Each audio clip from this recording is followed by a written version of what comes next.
Hello বন্ধুরা, শুভ জন্মাষ্টমী। জন্মাষ্টমীর সকালে বেরিয়ে পড়েছি দুধ ফুল এসব কিনতে, কিন্তু যা বৃষ্টি হয়েছে হলদিরামে তো জল জমেই, সকলেই জানো। তাই রিক্সা করে চলে যাচ্ছি।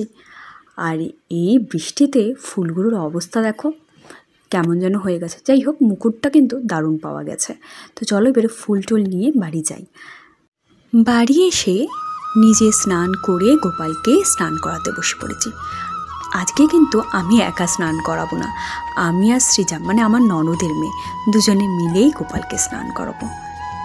প্রতি বছরই গোপালের কাছে আমরা ভালো থাকি, সুস্থ থাকি সেই কামনা করি, এবং আমাদের পরিবার পরিজন আত্মীয় স্বজন বন্ধু বান্ধব সকলে ভালো থাকে এবং আপনারা ভালো থাকেন সেটাই কামনা করি। কিন্তু আজকে আরেকটা জিনিস কামনা করব, আমাদের তিলোত্তমার দোষীরা যাতে শাস্তি পায় সেটা তুমি দেখো। আমাদের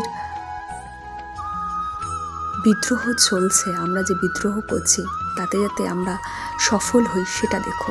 আজকে তিলোত্তমার মা বাবা যেন দোষীদের শাস্তি দেখতে পারে সেটা তুমি দেখো। আর যেন কোনো তিলোত্তমাকে এত কষ্ট করে না যেতে হয় সেটা তুমি দেখো। আমরা যেন ভয় ভয় না বাঁচি সেটা তুমি দেখো। দোষীরা ধরা পড়লে তারা এত কঠোর শাস্তি পাক যাতে আর কেউ এই দোষ করার কথাও না ভাবে সেটা তুমি দেখো। আজ শুধু এইটুকুনি তোমার কাছে চাইছি, এরকম যারা যারা জন্মাষ্টমী আজকে পালন করছে আমারই মতো সকলে হয়তো এই কামনাই করছে, আর আমি যা চাইছি সেটাই হয়তো তাদেরও চাওয়া পাওয়া।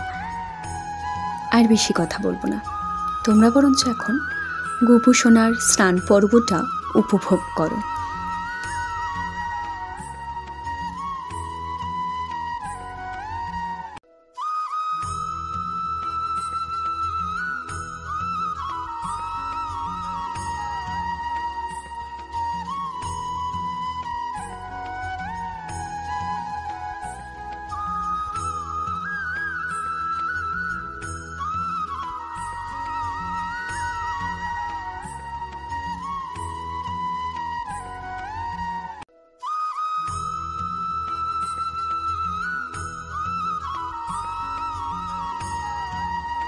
গোপু সোনাকে স্নান করানো হয়ে গেছে, এবারে চলো সাজিয়ে সুন্দর করে সাজিয়ে তার আসনে বসিয়ে দিই। এটা হচ্ছে তার সকালের জামা, পরিয়ে ফুলের সাজে তাকে সাজিয়ে মাখন আর মিছরি দিয়েছি সেবার জন্য, আর অন্যান্য ঠাকুরদের দিয়েছি লাড্ডু। তো আজকে এই সকালের সাজে আমার গোপালকে কেমন দেখতে লাগছে অবশ্যই কিন্তু কমেন্ট বক্সে জানিও।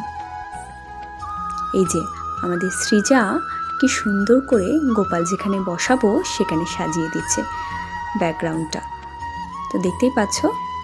তো চলো এবারে গোপালকে তার আসনে বসিয়ে দিই। তো কেমন লাগছে সাজানোটা? আমার তো বেশ ভালো লেগেছে, তোমাদের কেমন লেগেছে সেটা কমেন্ট বক্সে জানাতে একদম ভুলো না। আর পরের পার্টটা দেখার জন্য আমার ফেসবুক পেজ আর ইউটিউবে অবশ্যই চোখ রেখো। রাধে রাধে বন্ধুরা।